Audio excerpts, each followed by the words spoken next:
નસવાડીના કાળકોચ ગામે mobile network સમસ્યાથી ગ્રામજનો હેરાન, ચૂંટણી બહિષ્કારની આપી ચીમકી।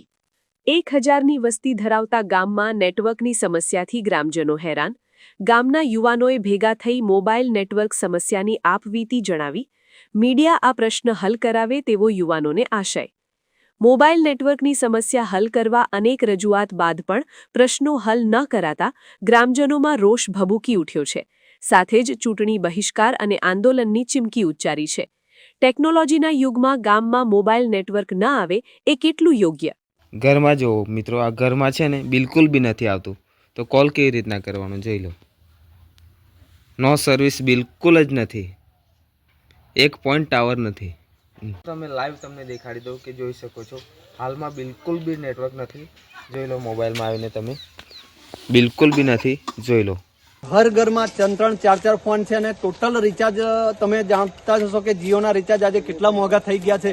તો બધાના રિચાર્જો વેસ્ટ જાય છે, કારણ કે 1.5 GB 2 GB જે આવે છે પૂરેપૂરું વપરાતું નથી, બિલકુલ સર્ફિંગ જ થાય છે। તો આ પ્રશ્નને તમે વાંચા લો, કારણ કે આ અમને ખરેખર નુકસાન જ છે।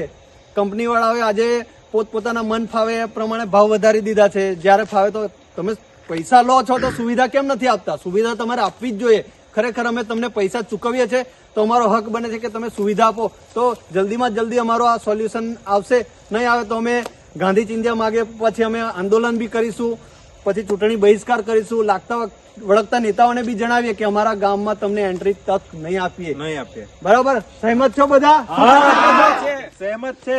તો અમારું વહેલી તકે ધ્યાન દોરો અને આ સોલ્યુશન નહીં સોલ્વ થાય તો અમે ખરેખર બધા જે અમારા યુવાનો ભેગા થયા છે, ગામને એક કરીશું અને ચૂંટણી બહિષ્કારથી માંડીને બધા જ અમે આયોજન કરવાના છે। તો અમારું એક જ નિવેદન છે કે અમારું આ સોલ્યુશન આવે નેટવર્કનું।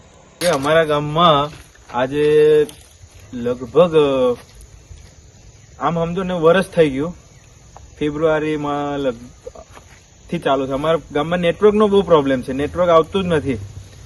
સમસ્યા અમારી એ છે, અને નેટવર્કના કારણે બહુ બધા પ્રોબ્લેમ થાય છે। અમુક જણને જે કંઈક સામાજિક કારણો બી હોય એ બી નહીં થઈ શકતા। પછી બીજું કે અમારા કોઈ ગામમાં બીમાર થઈ ગયું હોય કે ઇમરજન્સી હોય તો બી કોન્ટેક્ટ કરવા માટે અમારે બહુ તકલીફ પડે છે। 108 ને કોન્ટેક્ટ કરવો હોય તો અમારે 1 કિલોમીટર ચાલીને ગામની બહાર જવું પડે છે, કારણ કે અહીંયા નેટવર્કનો બહુ ઇસ્યુ છે। અમારે બિલકુલ જ નેટવર્ક આવતું નથી। એટલે અમે આજે ગામ લોકો અને અમારા જે બધા છે, અમારા મિત્રો અને ગામ લોકો છે, એ બધા અમે ભેગા થયા છે આના માટે। તો સરકારના નિવેદન છે કે પછી જે કર્મચારી છે નેટવર્ક વાળા છે, એમને અમે એ વિનંતી કરીએ છીએ કે અમારો આ પ્રોબ્લેમ સોલ્વ કરે। સમાચારની અવનવી અપડેટ જોતા રહો નિખરતા ગુજરાત ન્યૂઝ સાથે। નિખરતા ગુજરાત ન્યૂઝને લાઇક, શેર, સબસ્ક્રાઇબ કરો અને બેલ આઇકન દબાવીને સમાચારની ઝડપી માહિતી મેળવો।